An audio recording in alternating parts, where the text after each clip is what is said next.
पाश लिखते हैं, मेहनत की लूट सबसे खतरनाक नहीं होती, पुलिस की मार सबसे खतरनाक नहीं होती, सहमी सी चुप में जकड़े जाना बुरा तो है, किसी जुगनू की लौ में पड़ना बुरा तो है, सबसे खतरनाक नहीं होता। सबसे खतरनाक होता है मुर्दा शांति से भर जाना, न होना तड़प का, सब सहन कर जाना, घर से निकलना काम पर और काम से लौटकर घर जाना। सबसे खतरनाक होता है हमारे सपनों का मर जाना। कल रात लगभग 2 बजे हमारे स्टूडेंट का मैसेज आया कि जब 20-22 दिन बचे हुए हैं यूपीएससी के प्रीलिम्स में, तो बहुत परेशान है, बहुत एंजाइटी है। कभी कभी हमारी प्रिपरेशन का, यूपीएससी की प्रिपरेशन का सबसे मुश्किल हिस्सा पढ़ाई नहीं होता। सबसे मुश्किल हिस्सा कई बार बन जाता है कि आप रात के 2 बजे जगे हुए हैं, आपको नींद आ नहीं रही और एनर्जी भी नहीं लग रही कि कुछ कंप्लीट कर पाएंगे, और अगले दिन की भी चिंता है कि लेट हो जाएंगे। और फिर एक अंदर से आवाज़ आती है कि अब नहीं होगा। फिर आप खुद को समझाते हैं कि नहीं नहीं, अभी जो है ये सिलसिला ख़त्म नहीं हुआ है, अभी भी आप कर सकते हैं, लेकिन फिर भी आप कुछ कर नहीं पाते। नोटिस किया होगा आपने, पूरे साल भर पढ़ाई करने के बाद जैसे जैसे ये दरमियान नज़दीक आता है, प्रीलिम्स करीब आता है, वैसे वैसे कई बार हमारा कॉन्फिडेंस, आत्मविश्वास गिरने लगता है बढ़ने की जगह। पास्ट में आप पलट के देखिए, दिसंबर से जनवरी का जब फेज़ था तो हम बहुत कॉन्फिडेंट थे कि हम प्रीलिम्स क्लियर कर लेंगे, एग्जामिनेशन क्लियर कर लेंगे। जैसे जैसे फेब मार्च आया तो फिर हमें लगा कि कुछ चीज़ें छूट तो रही हैं, लेकिन समय अभी भी बचा है, ठीक ठाक चल रहा है। और जब अब काफ़ी करीब हैं चीज़ें, 3 हफ्ते के आसपास हैं, तो अब ऐसी फीलिंग आ रही है कि ये सारी बीच की जो चीज़ें थी मिस्टेक हो गई, गिल्ट है और अब कुछ याद है भी नहीं। पॉलिटी को ओपन करिए पढ़ने के लिए, इकॉनमी छूटती है। एनवायरनमेंट पढ़ें तो एंशिएंट हिस्ट्री छूटती है। मॉक टेस्ट दे तो दें, लेकिन फिर ये दिक्कत है कि मॉक टेस्ट देने के बाद कई चीज़ें ऐसी पता चलती हैं जो हमने रिवीजन किया भी था लेकिन फिर भी गलत कर जाते हैं, मार्क्स कम हो जाते हैं। सबसे डेंजरस पता है क्या, सबसे खतरनाक क्या है पता है? अपने आप को धीरे धीरे दिमाग आपका जब आपको कन्विंस करता है कि शायद आप इस एग्जामिनेशन के लिए कभी बने हुए नहीं थे। एक धोखा था जो आपने खुद को दिया, और उस धोखे में शुरुआत में सारे लोग आपके साथ थे, और आज जब आपको वो धोखा फील हो रहा है, बाकी सारे लोग भी कह रहे हैं कि ये धोखा ही था। और यही एक ऐसा फेज है जहां पे एक एस्पिरेंट, और ये यूपीएससी का एस्पिरेंट ही है क्योंकि एग्जामिनेशन का साइकिल बड़ा है, बाकी लोग नहीं समझेंगे इस चीज को, साइलेंटली एस्पिरेंट टूट जाता है। कोई बाहर से देख नहीं पाता या कहीं कि देखना नहीं चाहता, हर कोई अपने आप में बिजी है, लेकिन सामने सामने एक इंसान जिसकी एक बॉडी है, बॉडी भी कोलैप्स होती है, उसकी मन जो है, उसका दिल जो है, उसका कॉन्फिडेंस जो है, अंदर का जो इंसान है वो तो पूरा कोलैप्स हो जाता है यार। मन को मना के लाइब्रेरी गए, वहां किताब खोली, लेकिन किताब एक जगह टिकती कहाँ है, नजर एक जगह, एक पन्ना खोला दूसरा पन्ना छूट रहा है। अंदर एक एंग्जाइटी है, रेसिंग थॉट है। वो रेसिंग थॉट इतना फास्ट है कि कहीं आपको रोकने थमने नहीं देता, और कोई थामने वाला है भी नहीं। जो कहते हैं थाम लेंगे वैसे लोग एग्जिस्ट नहीं करते। अब इसी बीच में सोशल मीडिया खोल लिया, चाहे टेलीग्राम खोला पढ़ाई के लिए, वहां पे कोई मॉक टेस्ट दे रहा है, बता रहा है कि मैंने ये मॉक टेस्ट दिए, 110 का स्कोर आ रहा है, कम है क्या। यूट्यूब खोल लें, वहां पे कोई बता रहा है कमेंट सेक्शन में कि मेरा जो है 5th रिवीजन चल रहा है, और गलती से किसी दोस्त को कॉल कर लिया, या कोई आपका फ्लैटमेट है, रूममेट है, पिछली बार उसका कैसा भी परफॉर्मेंस हुआ हो, इस बार वो कहेगा कि भाई मेरा पूरा सिलेबस हो गया, अब लास्ट मिनट का रिवीजन चल रहा है।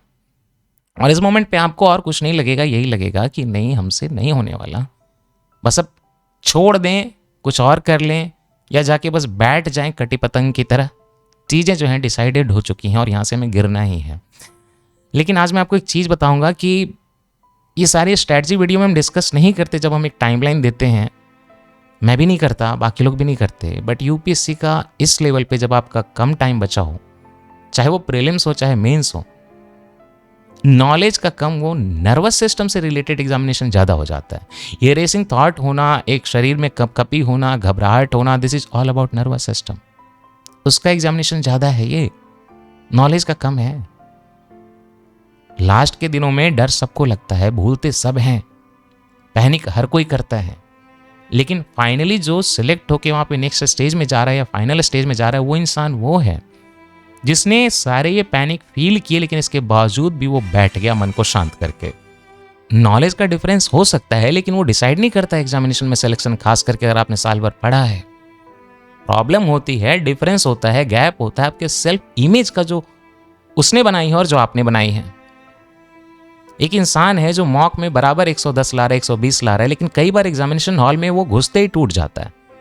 पहला क्वेश्चन देखा वहीं पैनिक कर जाता है कि ये क्वेश्चन तो इस टाइप का मैंने देखा ही नहीं था। अब उसके पास इतनी स्ट्रेंथ नहीं है कि वो देखे कि पेपर में 100 क्वेश्चन है, 99 और बचे हुए, और गलती से अगर पहला पन्ना ही डिफिकल्ट हो गया फिर तो वो टूट जाता है वहीं पे। और एक दूसरा इंसान वही है जो शायद उससे 50% ही पढ़ा होगा, लेकिन एग्जामिनेशन हॉल में वो टाइट होकर बैठता है, कॉन्फिडेंट होकर बैठता है, एक नए सिरे से वो सोचता है कि अब जो पेपर है यही सब कुछ है, पास्ट की बात है पास्ट में गई। एक एक क्वेश्चन को कामली पढ़ता है, और कामली पढ़ने से फायदा यह है कि वो मल्टीपल टाइम नहीं पढ़ता घबराहट में। एलिमिनेशन की जितनी चीजें उसने सीखी थी इंटेलिजेंट गेसी की, वो लगा पाता है, रिस्क लेता है वो वहां पे, क्योंकि वो कॉन्फिडेंट है, उसको लग रहा है कि उसका एग्जामिनेशन क्लियर हो जाएगा। तो दैट पर्सन थिंक्स कि हाँ मेरा फिर भी क्लियर हो जाएगा, कुछ बिगड़ने वाला नहीं है, और वो जाके रिस्क लेता है और सही करके आता है। रिस्क टेकिंग कैपेसिटी तब आती है जब आपको लगता है कि हाँ आपका कुछ डिस्ट्रक्शन नहीं होने वाला। इसके लिए जॉब की जरूरत नहीं है। कई बार आप देखेंगे कई लोग इतने कम प्रिपेयर्ड होते हैं जो कि एग्जामिनेशन हॉल को बिल्कुल फन की तरह देकर आते हैं और वो सबसे अच्छा स्कोर करते हैं। मेरा बीपीएससी का इंटरव्यू था, मैंने कोई मॉक नहीं दिया था, मेरी ट्रेन भी छूट गई थी, सुबह सुबह मैं फ्लाइट से गया, फॉर्म भी वहीं भरा मैंने। बट जब मॉक दिया मैंने, फाइनल जब मैंने इंटरव्यू दिया तो दिल से दिया, ये सोच के कि शायद मेरा अब नहीं होने वाला है। NIS scored highest interview marks that year in BPSC, 64th BPSC highest. बस इसलिए था क्योंकि मैंने मान लिया था कि कुछ होने वाला नहीं है, तो मुझे उसकी घबराहट नहीं थी। कई बार लोग आपको कहते होंगे कि लास्ट में ये मान लो कि नहीं होने वाला, फिर देखना फ्री माइंड हो जाओगे, वो ज्यादा अच्छा है। सब कुछ अगर स्टेक पे लगा दिमाग में, तो मान के चलते हैं कि यही पेपर का पहला पन्ना, पहला क्वेश्चन हमारी जिंदगी खराब कर देगा। ये फीलिंग गई तो आप कॉन्फिडेंट हो जाते हैं। सबसे बड़ी ट्रेजेडी क्या है यूपीएससी एस्पिरेंट की, कि इस लंबे दौरान तैयारी करके हमने खुद की नज़र में जिंदगी को अपने या दूसरों की नज़र में सुन के उनकी बातें, खुद को हमने एवरेज बना दिया है। और एवरेज लोगों की नज़रों से हमने खुद को देखा है जो इस चीज़ को नहीं समझते, और हमने खुद को सेल्फ इमेज हमारी एवरेज वाली हमने बना दी। बचपन से लोग बोलते हैं भैया इतना पढ़ लो काफ़ी है, इससे ज़्यादा क्या करना है, ज़्यादा मत सोचो, simple things people do not invest time. इतना काफ़ी है, ज़्यादा मत सोचो, तुमसे नहीं होगा, उससे हो गया, उसने 10 साल पहले क्लियर किया था, गाइडेंस ले लो। छोटे छोटे सेंटेंसेस, लोग मेहनत भी नहीं करते, एम्पैथी लैकिंग होती है। उनको क्या समझ के यूपीएससी आज के कंटेम्प्रेरी बहुत बड़ा एग्जाम हो चुका है कंपटीशन के लेवल के हिसाब से। और धीरे धीरे इन लोगों की बातें जो आपको अंडर कॉन्फिडेंट बनाते हैं, कानों से जाते जाते दिमाग पे चढ़ती है, और दिमाग पे चढ़ने के बाद एक जहर की तरह पूरे शरीर में, नर्वस सिस्टम में फैलती है, घबराहट लेकर आती है, और वही आपकी आइडेंटिटी बन जाती है। लाइब्रेरी में बैठा एक इंसान 5-6 साल जिसने मेहनत की है, वो खुद को एक नए स्टूडेंट के सामने अंडर कॉन्फिडेंट या उससे वीक समझने लगता है। लेकिन जरा सोचिए, आपकी क्या रियल प्रॉब्लम सिलेबस कवरेज है? जब आप पेपर देखिएगा, क्या वो वाकई में खाली सिलेबस कवरेज पे डिपेंडेंट था, या रियल प्रॉब्लम ये थी कि आप वो वर्जन जो आपका वहां प्रेजेंट होना चाहिए था नहीं हुआ, और वो वर्जन प्रेजेंट हो गया जो कि बहुत वीक है, अंडर कॉन्फिडेंट है, जो डरता है चीजों से, जो खुद को कंपेयर करता है छोटी छोटी चीजों से, और जो हर गलती के बाद खुद को आगे बढ़ाने की जगह, गलती करेक्ट करने की जगह खुद को इंसल्ट करता है, खुद को सेल्फ हार्म भी कई बार करता है। और सबसे डेंजरस क्या है कि आप इसी इमेज को अपना रियल सेल्फ मान चुके हो, जो कि एक जहर है आपके नर्वस सिस्टम के ऊपर चढ़ा हुआ। बट आई टेल यू, आप वो नहीं हो। रियल कौन हो आप पता है? इस प्रिपरेशन में हर इंसान, ये कहने की बात नहीं आपका मन बढ़ाने के लिए, इतने साल लगाने के बाद, इतनी मेहनत करने के बाद, फेलियर के बाद वापस उठना, ये प्रोसेस ही देखिए कितना कॉन्फिडेंस देने वाला है। फैमिली का कई बार प्रेशर आ रहा है, घर से फिनांसेस नहीं आ रहे हैं, वो रिश्तेदार जो आपको रिजल्ट आपका फेल सुनने के लिए आपको कॉल करते हैं, वो रिश्तेदार जो आपको मम्मी को, वो ऑफिस के कॉलीग जो आपके पेरेंट्स की डिस्कशन करते हैं आपके पेरेंट्स के साथ, आपके रिजल्ट सुनना चाहते हैं और फेल सुनना चाहते हैं। और कई बार हमारे पेरेंट्स भी उनसे बातचीत करके हम तक फीडबैक देते हैं कि उनका क्या मानना है। वो रिश्तेदार जो कहते हैं कि उससे गाइडेंस ले लो जिसने 10 साल पहले क्लियर किया था, और वो भी बाय लक में भी। ये सारा कुछ सुन के, कई बार ब्रेकअप हो गया है पिछले दिन, उसके बावजूद भी क्लासेस कर रहे हैं, उसके बावजूद भी रिवीजन कर रहे हैं, फिनेंशियल कोई भी हमारे पास है नहीं सपोर्ट, उसके बावजूद भी जो हम इन्वेस्टमेंट कर रहे हैं जहां हमें ज़रूरी लगता है, कई बार अपने दोस्तों से लेके, कई बार अपने पेरेंट्स से मांग के, लेकिन हमें मांगने का मन नहीं करता, अंदर से बुरा लगता है, बट फिर भी करना पड़ता है। क्या ये एक नॉर्मल इंसान कर सकता है, सर्वाइव कर सकता है इसको? कभी पूछिएगा दूसरी लाइन में प्रिपरेशन करने वालों से, वनडे वालों से, ना, पॉसिबिलिटी नहीं है। और यही सारे फैक्टर आपको कोई रिजल्ट के बिना भी एक्स्ट्रा ऑर्डिनरी बना देते हैं। ये पर्सनालिटी जब पेपर के रिजल्ट में आती है तब दुनिया को पता चलती है, लेकिन अंदर अंदर आप ऑलरेडी एक पर्सनालिटी बन चुके हो जो कि बहुत ही ज़्यादा स्ट्रांग है। और एक पर्सनल चीज़ आपको बताऊं, हर सीरियस एस्पिरेंट इंक्लूडिंग मी, हर किसी के लाइफ में एक फेज आएगा जब वो अकेले में रोता है, चाहे वो वॉशरूम में रोए या कहीं बैठ के। अब प्रेशर जो है एग्जामिनेशन का बस होता नहीं, आपकी एज भी तो निकल रही है, आपके आसपास के लोग भी तो आगे निकल रहे हैं, आपके आसपास के लोग इंडिपेंडेंट हो रहे हैं, पेरेंट्स की उम्मीदें टूट रही हैं, सबके सामने खुद को प्रूव करना है, बहुत बड़ा करना था, आज हम सबसे नीचे हो बैठे हैं। इंस्टाग्राम पे लोग ट्रिप के फोटो डाल रहे हैं, वीडियोस डाल रहे हैं, रील डाल रहे हैं, कोई सिंपल वीडियो डाल के भी बहुत पैसे कमा ले रहा है, और आप वहां पे वही रंगी हुई किताबें जो आपने बार बार हाईलाइट की थी, जो कि आपको खुद कई बार गंदी लगने लगी हैं, उसको बैठ के एक अंधेरे कमरे में टेबल लैंप जला के रात में रिवाइज कर रहे हो। आउटपुट बाहर देखने के लिए तो कुछ भी नहीं है। और तब इसी मोमेंट पे एक इंसान जो है सारी चीजें जब देखता है तो टूट जाता है। लेकिन बात वही है ना कि यही सैक्रिफाइस आपको अलग भी तो बनाता है। ये जो रात भर की आपने एंग्जाइटी ली है, रेसिंग थॉट है, घबराहट है, जो डिप्रेशन है, यही आपको पावरफुल भी बनाते हैं कि आप इतना कुछ सह सकते हैं। कॉपर वो मार नहीं सह सकता जो आयरन सह सकता। लेकिन पीछे मुड़ के देखिए और रियलाइज करिए कि सारे कष्टकारी फेजेस में भी आप रुके नहीं, जहां पे बाकी इंसान टूट जाए, मर जाए वो। अब ध्यान से सुनिए, लास्ट के डेज में जो मैजिक होगा वो एग्जैक्टली आपकी किताबों से सोर्सेस से नहीं होगा। जो रियल मैजिक होगा वो आपके एनर्जी शिफ्ट से होगा, जब अपनी सेल्फ इमेज आप चेंज करेंगे। और सेल्फ इमेज चेंज करने के लिए कोई आगे जानने की जरूरत नहीं है, अगले दिन जाने की जरूरत नहीं है। अभी आप ये आवाज सुन रहे हैं, इसी मोमेंट पे आप डिसाइड कर सकते हैं कि आपका पुराना वर्जन खत्म हो गया। वो वर्जन जो फियरफुल था चीजों के लिए, जो खुद को कंपेयर करता था, अंडर एस्टिमेट करता था, जो अंडर कॉन्फिडेंट था, वो खत्म हो गया, वो एग्जिस्ट नहीं करता। मार डालिए उसको। अब वो इंसान एग्जिस्ट करता आपके अंदर जो यूपीएससी क्लियर करने वाला है या कर चुका है। मेंटली आपको ये मानना है। क्लियर करने वाले कोई एलियन नहीं होते यार, आसपास के लोग ही होते। वो भी 24 घंटे नहीं पढ़ते, 10-12 घंटे ही पढ़ते हैं। डर उनको भी लगता है, गलतियां उनसे भी होती हैं। Nobody scores 200। मीन्स में सारे लोग फुल मार्क्स स्कोर नहीं करते, 50-60% में काम हो जाता है। बट बात यह है कि फियर के बावजूद भी वो एक्शन ले लेते हैं, और जैसे ही एक्शन ले लिया आपने, सारी चीजें साइड हो जाती हैं। और इसके लिए लास्ट में मैं भी काम नहीं आऊंगा। मोक्ष प्राप्ति के लिए भगवान भी काम लास्ट में नहीं आते, भगवान को भी इमेजिनरी मानना पड़ता है अद्वैतवाद में। तो लास्ट में जो कोच बनेगा वो खुद का आप बनोगे। और न्यू आइडेंटिटी ये कहती है कि जब भी आपका दिमाग कहेगा कि आपसे नहीं होगा, आपको उसको जवाब देना है कि तुम कौन होते हो बोलने वाले, चुपचाप बैठूंगा, अभी पढ़ूंगा, मैं करूंगा। जब एंग्जाइटी आए तो एक्शन लेना है, एक चैप्टर में रिवाइज करके खत्म कर दूंगा। और जब भी कंपैरिजन का मन करे तो आप इंस्टाग्राम वगैरह जाके लॉगिन वगैरह तो छोड़ो, फोन बंद कर दोगे, फ्लाइट मोड लगा दोगे, और धीरे धीरे वो थॉट है, वो एडिक्शन है, चला जाएगा। ओवर थिंकिंग आ रही है, सोच रहे हैं, पीवाईक्यू उठा लीजिए। कितनी बार भी आपने पढ़ा हो पीवाईक्यू, बार बार करिए।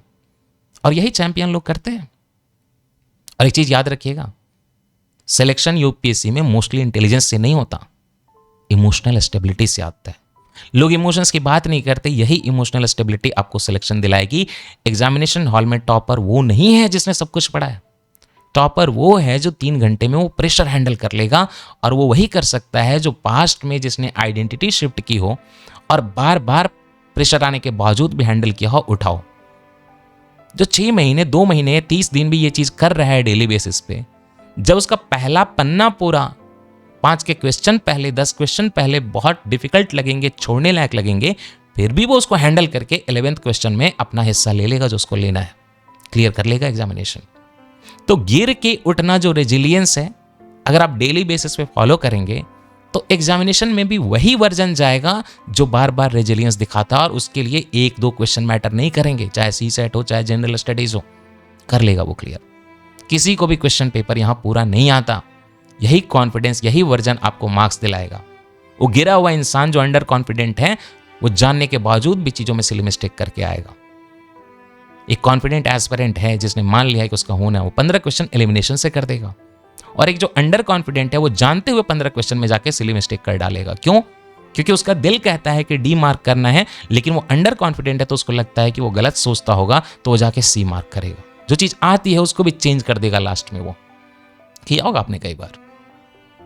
तो इमेजिन करिए, एग्जामिनेशन की वाली सुबह है, 24 मई है, आपके अराउंड सारे लोग नर्वस हैं, कोई रिवीजन कर रहा है, कोई इतना पढ़ रहा है, सामने में लग रहा है कि सारी तैयारी यहीं कर डालेगा। कई लोग पैनिक में फैक्ट सारे रिवाइज कर रहे हैं, और आप अंदर से काम हो, क्योंकि आपको पता है कि आपने अपनी साइड से सब कर दिया 100%। और ये फीलिंग एग्जामिनेशन हॉल के बाहर अगर आ गई, ये कॉन्फिडेंस आ गया, सिलेक्शन ऑलमोस्ट सर्टेन है। यहां पे इस जर्नी में आप अकेला फील करते हैं ना, याद रखिए आपकी सिचुएशन में लाखों एस्पिरेंट हैं, और वो लाखों आपसे पीछे ही हैं, क्योंकि वो आइडेंटिटी शिफ्ट नहीं कर पा रहे। कोई दिल्ली में है, कोई पटना में है, लाइब्रेरी में बैठा हुआ, अकेला बैठा हुआ, स्ट्रगल कर रहा है साइलेंटली।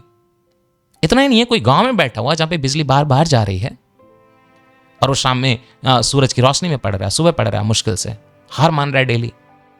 उसमें से कई हार नहीं भी मान रहे, आपको वो बनना है, आप अकेले नहीं हैं।